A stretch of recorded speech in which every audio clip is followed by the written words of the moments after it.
All right, first you flick this switch, then this switch. That activates it. Then you push this button, which will make us super popular. Now, whatever you do, don't push this button. Because that will make us look really stupid and everybody will hate us.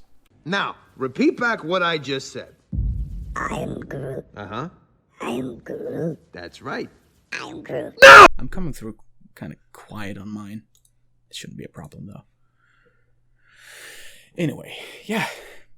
Hello, everybody. Welcome back to the second episode of the third season of the Nuttcast, talking about Interspecies reviewers. I'm your host, Colonel Panic. And with me today, a friend of the show, returning guest, KorReviews. Howdy. Thanks for having me on. No problem. You were great last time. Well, It's both always a last pleasure. times you were on both past seasons. Yeah. The first time, it was it was supposed to be with Jackass Boy. It was supposed to be with him again today. He got busy. Can't blame him. Someday I'll have him on a proper episode. He was on the Christmas special in the first season, but that one was a hot mess. No real structure. So anyway, you've been watching some Interspecies reviewers? Yeah, I'm loving it. I think this is the first anime that you're covering that I actually just wholeheartedly enjoy. Right? Totally unironically. Yes. It's usually supposed to be, okay, this is bullshit, but it's lewd, so it's funny. This is good. It's weird. Apparently, it was too good. Because something happened between this episode and last. Oh, yeah. The only place showing it in North America dropped it. Our friends over at Funimation, or frenemies over at Funimation. I guess someone watched what they were making and they decided to drop it. Yeah, it's a really strange situation to me. It is. Because, it could be any number of things. Because, I personally doubt that it is, Funimation themselves that decided to drop the show. In the first place, because, hoo boy, if that is the reason, then, wow, what an oversight. Because, the show is pretty clear what it is from episode 1, and it's a manga adaptation. So, just from the synopsis. I mean, granted, the anime does up the lewdness from the manga, but It does. Even still, it doesn't seem like something that would be too crazy to have on their catalog, though. No. It definitely seemed more like a show Crunchyroll would have picked up, Yes. in my opinion, since Crunchyroll seems usually less picky about, they'll literally take literally anything onto They their have platform. Island of Giant Insects, the movie. Yeah, they do not care. They don't give a shit. But my assumption is that someone at one of the parent companies is probably the reason behind it, why it ended up getting dropped. Since they had to know what was happening in future episodes and stuff if they're doing the dub, simul-dubbing it. It's just a really weird situation that we likely will not find out the real reasons behind because of business stupidness. But I would love to know what was going down behind the scenes that led to it happening. Well, I have theories, because they say they drop it because it doesn't align with their values, which opens up a line of questioning that goes, oh, but prison school is?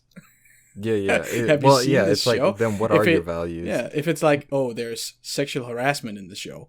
Well, fucking anything else. There's so many other things you have some level of sexual harassment in it. I think what's especially funny is because, I'm seeing on Twitter and in places this getting painted as, the SJWs taking down Interspecies reviewers. But the thing is, though I was expecting some pushback, personally, I've seen literally nothing opposing Interspecies reviewers. No, me neither. I've not seen anybody complaining or griping about the content or material. And I think one of the reasons is because, believe it or not, it handles its subject matter pretty progressively and with a lot of tact. It does. Someone on well, I mean, I have my own Discord, but I frequent the Our Anime Podcast Discord much more. Someone there mentioned that there had been some backlash with a comment they make at the end of episode 3, which we'll get to, and I can see why. But other than that, this show is pretty goddamn progressive with the stuff it features. Doesn't give two shits. And also, I mean, like, so not only is it a world where sex workers are not only decriminalized and, you know, fairly compensated for their work, and in a situation where they're not at risk, like they're respected and in fact are an important part of society. Yes. And also, literally, like, all of the like sexual stuff that happens in the show is fully consensual. Like, yes. It is a business exchange. Both parties consent to the action. So it's like, from my point of view, I'm thinking there's so many like anime series out there and stuff that have like just straight up rape, and it's like straight up rape or straight up douchebag what's happening characters here? Who assault and yeah, belittle women. It's like much like the other show on Funimation, I've seen Plunderer. Yeah, I've seen people complaining about Plunderer, or, you know, more infamous example for its usage of rape is like SAO. Lots of other series have done things. Yeah. Maybe the visual depiction of such isn't as explicit, but from like a thematic level, or like the literal like events that are happening, it's more morally objectionable. Yeah, SAO loves that. That's the shake and bake version of villains. It's just make them a rapist. It's very easy, but it also works. Like, I can't really blame a writer for using that. It's an easy tool if you really quickly want the viewer or reader to hate someone. It's not enough to make them a murderer anymore. No one gives a shit about murder. True. You could take out an entire city. No one gives a shit about that. You threaten some rape? Goddamn. Oh, it is worth noting, though, that the show has already been picked back up by Anime Lab. There's something called Anime Lab, which is Australia and New Zealand only, but good on them. Yeah. Way to go, Australia Quick on the and ball. New Zealand. I'm hoping that High Dive or Crunchy picks it up, because that would be such an easy, like, getting some good guy points thing to do. Yeah. If High Dive gets it, then that's like guaranteed uncensored version. High Dive already has Monster Musume and Nande Koko uncensored. I don't see why they wouldn't pick this up. I think they even have stuff worse than that. I'm pretty sure they've got some cool stuff. I like High Dive as a platform because it feels very like it feels curated. Like, they don't have a lot of shows, but their selections that they do have are very like interesting and they're unique, thoughtful, like, choices. Yeah. They care about having good selection. I don't even have a link to show them with, but Me neither. I guess you can use our anime podcast link. They have one. They'd appreciate that. But yeah, I mean, I have some theories about why Funny would drop it, because I don't think necessarily they got backlash.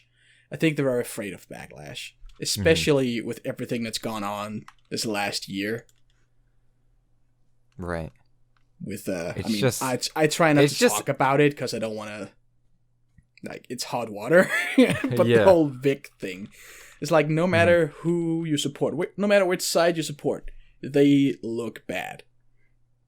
Yeah. Because if you believe he's innocent, then they are currently employing and supporting a bunch of liars. If you believe he's guilty, then they would have had to employ and support a sexual assaulter for like 15 years. No matter which ends up being true in the end, they look bad. So I think they're being very careful what they air. But it just comes off as I think it's honestly even worse, because it's like it's like, this is like basically unprecedented, something like this happening. Like we've had cases of like streaming services just like dying, like they just go out of business. Yeah. But like someone like a production company dropping a show, especially like something that they clearly were dedicating a lot of time to, if they thought it was worthy of having a simuldub, It's a simuldub. That's the even Yeah. crazier thing. They dedicated. That's like going the extra step of featuring it and it's promoting especially funny. Especially funny. Like the context of that, and then me watching episode 4 today, where it opens with the like. It opens with this them is dying. the end gag. This is the end. That's too perfect. I just finished watching episode 4. It was fucking amazing. Yeah. But yeah, I think they're being... It comes off as completely incompetent. Yeah. It's just like, after 3 episodes. who is behind this? Because this is like... Who made the executive decision to like, do this? Funimation already does not have very much trust as a company. No. And this is really not helping them. Really not helping them out. Yeah. And I don't mind shitting on them because they're the only anime streaming service that I can't watch because they're North America only. Oh, I see. So like, see, I don't even bother just because like I tried using their app and it was like so bad that I was like, I will never. It was like never. a long time ago when every big YouTuber were shilling Verve. It's like, okay, great, that's Crunchyroll and funny, but I can't even access the site. I can't even see what they have in their catalog. They just say no. See, I wonder if they change it, because I remember back when that was happening, I did get Verve because it was, pretty affordable, and you got both catalogs, which was cool. But the Funimation shows on their catalog, like the ones that were dubbed, you could only watch in the dub. Oh. So it wasn't even worth it. There was no point because I don't watch dubs. So what? So if they dubbed the show, you could only watch the dub? Yeah. That's so weird. Yeah. But yeah, it's because the way the app is set up, it's like lists it as a lot of stuff lists it as like the dub and then the sub as if they're like separate shows. Yes. Which I don't like. Just let me right click on the video player and change my options, please. That would be nice. This is why torrents plus VLC is like, really the king of anime watching. Like I just watched Mob Psycho, and because I have a Crunchyroll account or I borrow someone else's, I watched it on there. Of course, why wouldn't I? And it says it's like 2 seasons. What is like 12, 13 episodes each, so it's like 25 episodes. On Crunchy, it says like 135 episodes because they have it dubbed in like Spanish and German and oh dang, just every single language, but they're all just bundled on the same page. It's a mess if you're not watching on PC. Like I was watching on my iPad. It was like fucking mess to navigate that. Oh yeah. It feels like every streaming service that is not Netflix or like I guess like Netflix or Hulu, like the mainstream ones, has like really terrible like mobile UI design, which is bizarre to me because I feel like that's where most people stream things nowadays. Yeah. The PlayStation app isn't great either. But it's got to be tough being one of these companies and having to keep up with 50 different platforms people are watching your stuff on. True. Man, yeah. The whole thing is a mess. The only good response would have been to double down and just promote it even more. Just stick to your guns, because you come off as either incompetent or cowards by doing this. Kowtowing to someone who doesn't even exist, because, as you said, literally no one is complaining about the show. Everybody loves it. Yeah. That's what I don't get. I'm like, people are like, oh, making it out to be like everybody's mad about this, but I haven't seen anybody mad about the show, so I'm trying to figure out like what is the root behind it. There needs to be that. It's like I just don't understand it. It's completely baffling to me. I think they're just scared of being perceived as condoning some of the less, like more sexual harassy stuff that happens in it. Like in episode 3. Like the 2 instances I have of the show being a little yikes and people could complain is in episode 3, where the big gender swap episode. It's amazing. They all drink a potion and lose their dicks and become girls. Krim was already like both, but loses his dick. So they hold him down to look at his vagina. And it's like, oh no. That's a bit not okay. But, I mean, in the context of the show, they're all friends. They all tease each other all the time anyway. Yeah. So I mean, I didn't. And have... it makes a little more sense from their perspective, right? Because it's like, what's they the don't point know of that he is both.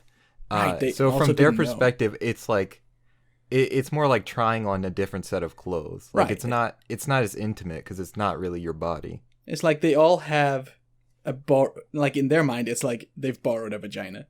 Yeah. Dude, let me see yours. It's like Hey, bro. still a little weird, but not quite the same. I mean, that whole episode is so fucking woke. They're just like, dude, why the fuck are you so hot, dude? I have massive tits, what the fuck? I thought for sure they were gonna fuck each other, but no. They all get like varying degrees of the female experience. As in, that was really nice. That was nice. Really only Krim goes all the way with it. The hyena girl, that was With the pretty hyena epic. girl, with the girl with the biggest dick. Which in the end, they figure out that he did that on purpose because he wanted to get fucked by a dick. And all throughout the episode, he's kind of testing the water, what the other thinks about, okay, now we're girls, we have to find a prostitute to be with. Would it be okay to get a guy? And they're like, no, you cannot do that. Even though you're a woman now, you cannot do that. That's gay. So by the end, there's this weird comment where they're like, oh, he did it on purpose, didn't he? And they're all like looking at him with judging eyes and stuff like that. And that came off weird. In a show that's this woke about every other aspect of sexuality, then, okay, shit, Krim wanted to get fucked by a dick. Now he's gay, and that's gross. I don't know. It came off to me as a little more like, oh, so he swings that way, huh? That kind of like response. Because it's like it in the context, they all see each other as being straight, and that's what they expect. So it's like if you're straight and you're with another straight person, you're like, yeah, no way, I'd never fuck a dude. No, thank you. I'm not into that. So that's like the vibe I got from it. And then they're like, oh, yeah, I guess he is into guys. And then there's the rainbow, and the episode ends, and then they just leave it at that. Oh, Like, was there a again. rainbow? Yeah. In the like Nice. last scene, as he's like floating up, like a rainbow like comes up behind him, like gay perfect. pride. God damn, man, it's so thoughtful and perfect in every single way. This show is amazing. But yeah, Honestly, the only thing that I think would like improve the show for me, is I would love to see, maybe even honestly, like if they were pull like a spin-off or like an OVA or some sort of additional thing, like Krim sort of represents an effeminate perspective, but yeah. I would love to see like a sort of just role reversal where instead of the guys going around to brothels, it's like girls, or like a more even mix of guys and girls, so that you get even like a more interesting look at the different perspectives. Right. Because the workings of like a girl plus a monster, demon, fairy, whatever you guy would be totally different, like the logistics of that. So that's like a whole new like interesting angle that you could explore things from. Yeah. What do they call the boys? Because it's Suckyu girls, and the boys like Incu boys or something? Yeah. Inbo, I think. Oh, that's right. Like Inbos.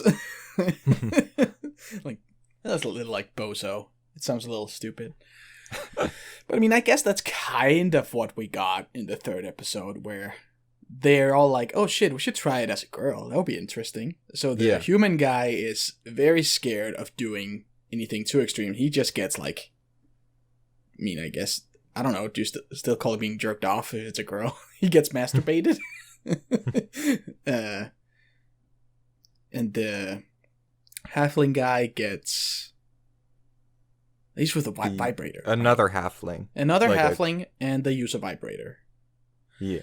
Human boy is with his favorite thing in the world, an old as fuck elf. Because he cannot... Basically, all of them go with something close to home. Like, Stunk goes with the elf girl with an elf girl, and he's into and used to elves. Yeah. Vel goes with the old lady that he loves so much. No. And the halfling boy No. goes with another halfling. Elf boy goes with a slime girl. Oh, that's right. And gets fucking, like, tentacle That totally slipped my hentai mind. scene, just getting it every which way. In the end, I feel like that was the more extreme one. Like, they're all shocked that Krim went with a Futa hyena, but Cell got fucking reamed by a slime.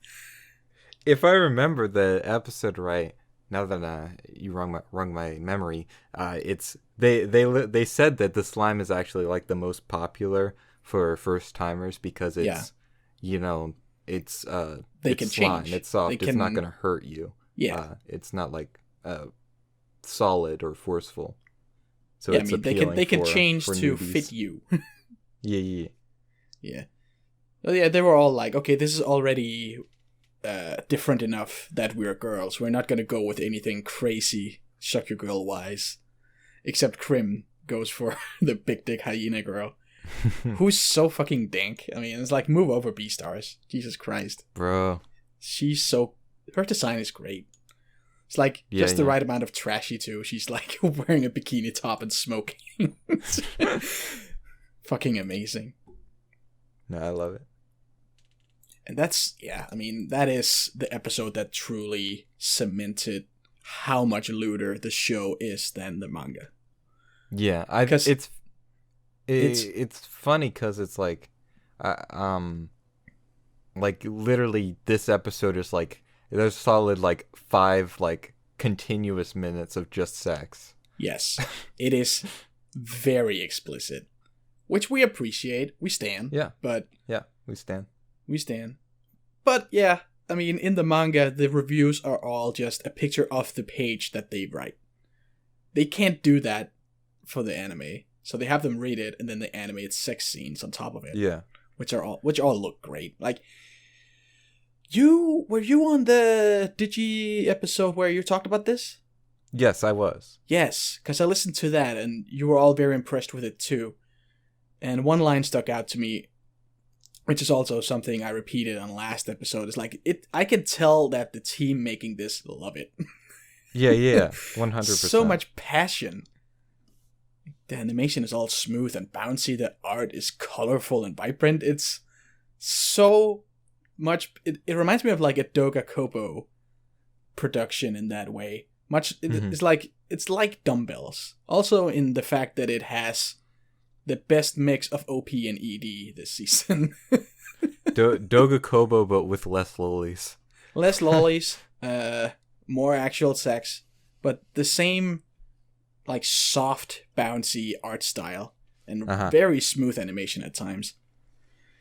No, yeah, I really like it, and I guess part of it shows in that it's like, as an adaptation, it kind of has to take creative liberties. Because the source material is so short. Like you can read through like every chapter of the manga that's out in maybe like an hour or two. Right. Probably an hour. It's because it's a really quick read. Right. And like you were saying, like the reviews in the manga, it's just the review written out and then like a picture of the girl. And like then one page. Then you make the pictures in your head. Yeah.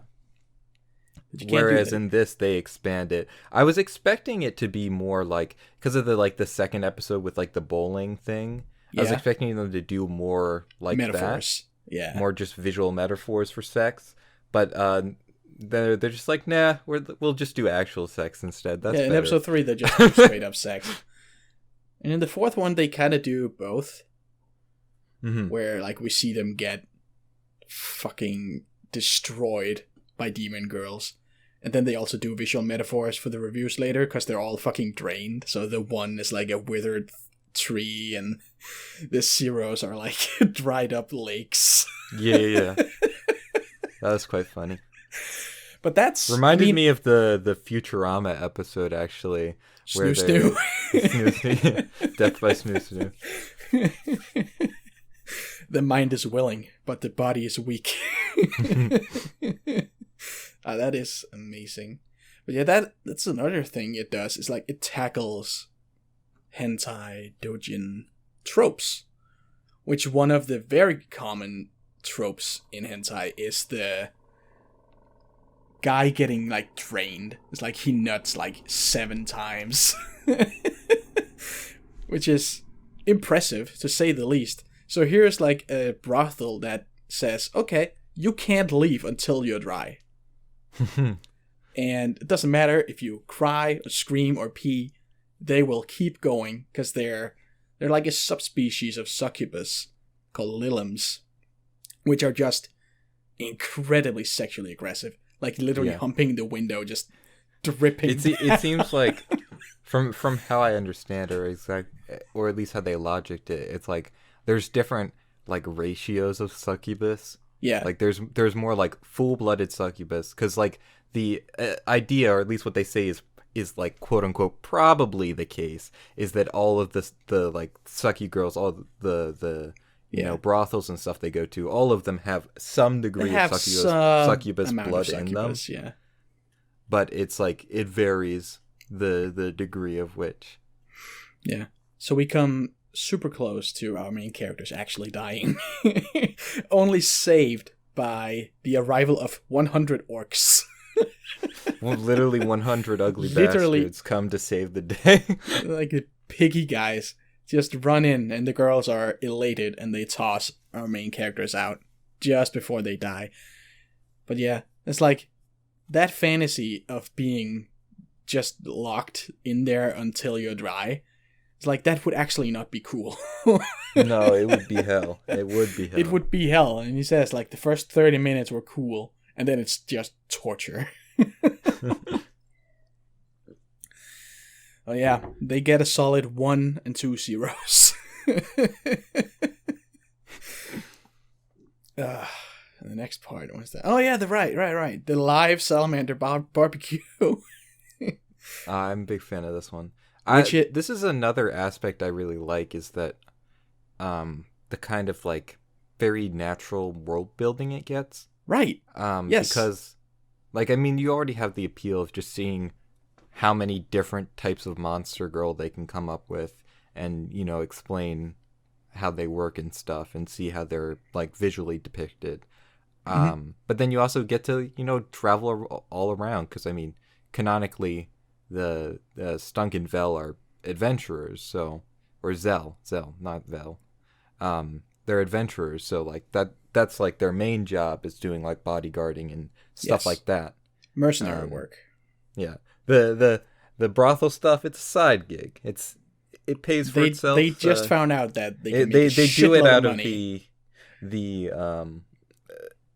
just the love for it, the pure passion. It's their artistic endeavor. Right. It's their actual actual passion. The bodyguarding, that's just, you know, you gotta get your paycheck. It's if you do what you love, you never work a day in your life. It's the old adage goes.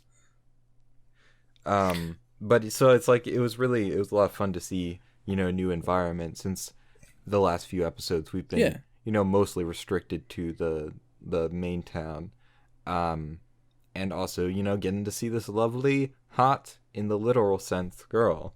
This living grill. She's literally best grill. True. But yeah, it is very natural how they get to some of this stuff. Because sure, I mean, you can see it as kind of an arbitrary point that, okay, Krim lives with his landlady's like a plant woman, and she's worn out of fire crystals, go get some. Where do you get those? A volcano. And what's at the volcano? Every kind of fire girl you could imagine. There's like girls like fire elementals, there's half dragons, there's these salamanders. It's cup runneth over with flame I think the great girls. tragedy is that we only got to spend much time with one specific kind. But bro, they picked the best one. It's like this. Like I have to applaud the writing team, because it's so fucking great an idea. It's like you in real life you have. I mean, at least you hear about. I don't know if you can actually go do this anywhere. It's like sushi and a nude woman or whatever. In this, it's like they're frying meat on the tits, the big red tits of a salamander woman, having her suck off a sausage and cook it that way. Oh yeah. God damn. Great. I want to meet these writers. I want to meet this guy who wrote this. Yeah, he's a king. I'll I give him admire him. a firm handshake. A firm handshake and then wash maybe my with hands. my left hand. Yeah. I mean, and I love the main characters too, Stunk and Cell. Also, that his name is Stunk. It's Oh, that was another thing I was thinking about watching the 4th episode. That's kind of like I keep thinking about everything in relation to the manga because I read it before I watched the show. Mhm. But the like bit of added characterization also. yeah. Like they give a little bit of insight into his backstory. You know, a nice little emotional touch. Yeah. That gives you a little bit more investment in the cast of characters. Like we already love them because they have just like a great, dynamic. They're they're a lovely bunch of bros. Mm-hmm. But adding that little twinge of insight into their past is, a nice little thing. I hope they do more, just like little bits like that. We don't need to go super deep into, their backstory and get super duper dramatic, but I appreciate the little moments here and there. Yeah. I mean, I really appreciate that. We haven't really seen them fight since episode 1, and that was very quick. So Yeah. this episode did a great job of reminding us that they're actually kind of badasses. Like, just fucking shooting down 10 fire guys with one ice spell, and then Stunk doing the big one-hit samurai chop on a big magma golem. And it's like, yeah, that's right. They're actually cool. They're competent. Mhm. I also like that the way we learn that magic exists. Like, we already knew about potions, and I guess we saw Cell do some magic in the first episode, even though we didn't really know that's what it was. But the way we learn about like actual spells is from Cell buffing them before they go into the devil room, giving them some stamina buffs. I mean, of course, that's how we learn that that kind of stuff the best exists. method. Which then later makes me wonder, why didn't he just cast some heat resistance magic so they could get with the salamander? Yeah, that's what I was wondering too. Like, is there some sort of like heat resistance potion or something? Like, if it's There in must Minecraft, be. it's gotta exist. If it's in That's Minecraft, a pretty good rule. If it's in Minecraft, it should exist in anything you're making. yeah, Diamond at least swords. any fantasy narrative for sure. Yeah. But I mean, that's also just a thing they should be selling there, I guess. I mean, it's a salamander brothel. They gotta expect weak, puny what it mortals. seemed like was that it was supposed to be for mostly other fire people, because they mentioned how there's other places that are a little less lewd but with a similar premise that are designed to appeal to just the regular people visiting. Yeah, but because she was so surprised that they were like, she's like, oh wow, you guys are you guys are holding out, huh? Huh? You're willing to just sit here and fucking die? Okay. I mean, would have been pretty funny if one of them had made the attempt and just like, my dick. Nah, even that was too much for them. They took the chance on they didn't even want to the risk crazy it. succubus girls, but like that was too far. Yeah, they saw what happened to the sausage. just like yeah. Well, it's also another funny thing. Like, generally with censorship, it does a great job, but also it's like in the middle of cooking the other sausage at a lower entry point, they cut away, like they censor themselves by cutting to Maidry bathing in the lake. And that's just really cute, because she's also very hot. Yeah, I'm a big fan of the, stuff like that. It's like, we can't show this, so here's something else that's pretty good. Here's something And I'm else. like, well, it is. It is pretty good. But yeah. I'll take it. It also had the human woman, unfortunately, but that's just a funny running gag. Because to one of the main characters, she's like the most attractive one. Yeah. Oh no, her boobs were looking real saggy in that shot in particular. Real good. I was like, ooh, oh. God damn, ooh. they know how to draw that. I don't know if I'm feeling that. They also made But I think that kind of speaks to what I like about the show is that it's like, I mean, yeah, it's hot, but like, it's no compromise. that's not like the only appeal. And it makes that pretty explicit by, regularly including things that will definitely not appeal to most people. Right. Like there are people with old women fetish and with all sorts of different fetishes. I don't know, like egg laying, which I think shows up in a later chapter. What? Egg laying? Yeah. But like obviously your average Joe probably most likely is not into that. But it doesn't matter because it's funny and it's entertaining. Yeah, it's a funny gag because it's a reminder of the first gag, the whole age thing. Yeah. And how the human still goes with like a 600 plus year old elf when they do the gender swap thing. I thought it was pretty funny in the scene where they're cooking the meat on the girl, where like Zell and Krim are like commenting on how much better it tastes because it has like more mana or like better mana. And he's just from the girl. Like, and he's like, fuck off. Shit, I've got to bring the conversation back to sex so that I can participate. Yeah. I can't talk about anything else. I don't know anything about magic. Yeah. I wonder if it's like do humans have a harder time picking up mana, or can they just not pick it up at all? Because I bet he's just like... Stunk seems pretty much completely oblivious to anything mana related. I bet it's like a D&D thing where he's like a fighter, so he has no magic skill whatsoever. I see. Makes sense. There's so much of this I could...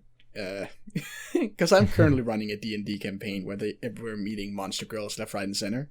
There's so much of this I could just carry over. How much monster girl sex is in your D&D campaign? Be honest. None yet. But they're meeting the offspring of a past adventurer who banged a lot of monster girls.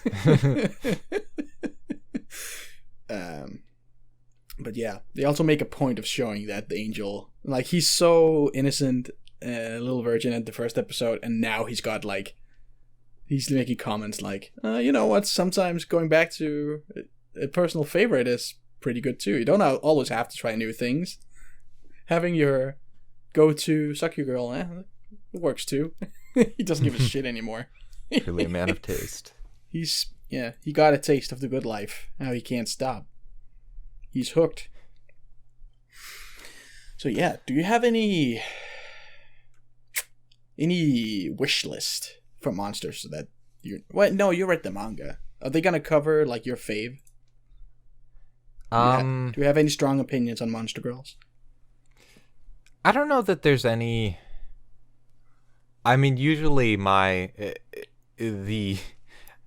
would liked I would like an episode for the demon girl, because they like set it up in episode, was it 2? Yeah. And then they just don't go. Yeah, I thought that's what's unless I've forgotten, in the manga they still have not gone to like God a straight damn. up demon girl brothel. And Yeah. it's like I would really, that's like on my wish list for something. Yeah, and that's pretty disappointing that interesting. they haven't gotten to that Though yet. honestly, it's kind of hard to predict what's going to come next, because I noticed while I was like looking back over some of the chapters that they are not adapting them in sequence. Like not like they're jumping around a little bit, because like the events in this chapter, what it was it? It's one of the because I think the events that adapts this chapter is like chapter 9 is the most like last one, but chapter 10 is the small-eyed girls, or not the small-eyed, but the one-eyed girls. Oh, right. Is the one with the one-eyed girl. So like they're moving things around obviously for, whatever they think is best. So it's kind of hard to predict what's gonna come next. Right. But yeah, Demon Girl probably be my number one for if I could, pick what's gonna happen next. I hope they get to bang the girl who's running for politician, because she has an interesting design where she's like 10 feet tall, but she also kind of looks like a lolly. Literally, how? Yeah, it's perfect. See it's the so I fucking guess that's Galaxy like Brain. that's a fetish. That's a fetish. This entire thing is so Galaxy Brain. Yeah.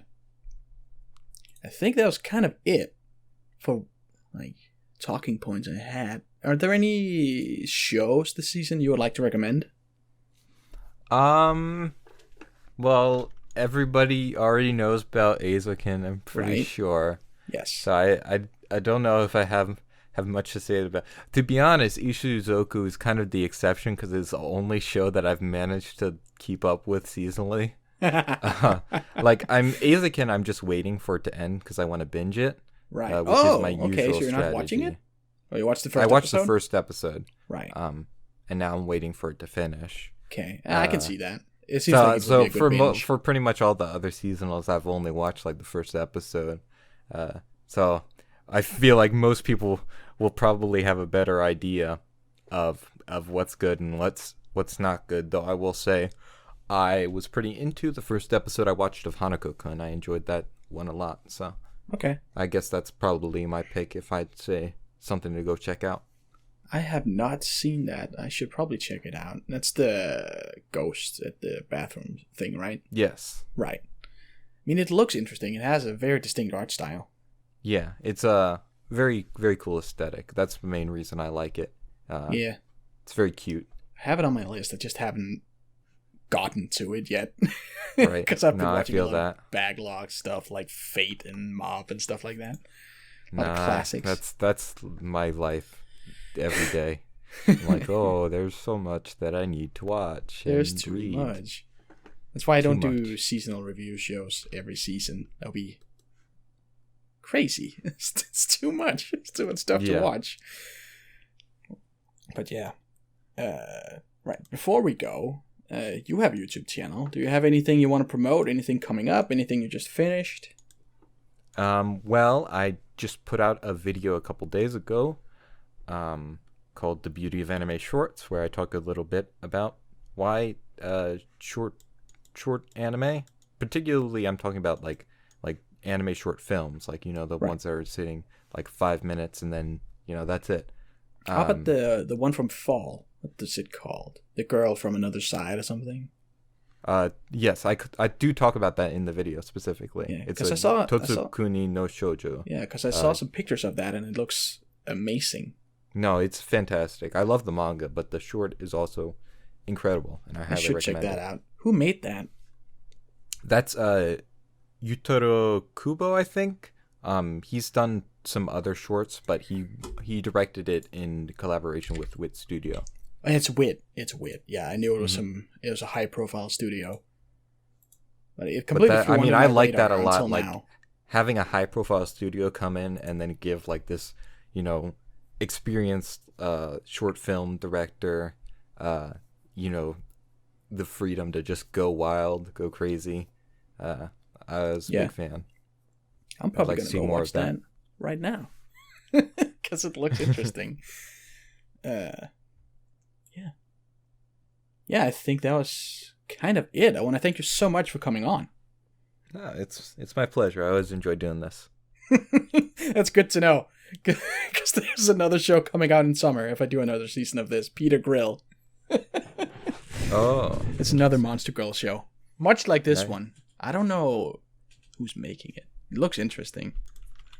I'll have to look into it. I don't think I heard about it. Yeah, I mean, I'll be gone for like 3 weeks in summer, so I don't even know if I'm going to do a show then. But if I'm doing one, you're definitely invited back. Well, Yeah. I'd be happy to join you once more. Cool. All right. Thank you, everybody, for listening. Same place, same time, maybe 2 weeks from now. I'll have some new people on, and we'll talk about the next 2 episodes. Yeah, until then, take care. See ya. Have a good one, everybody. Nice.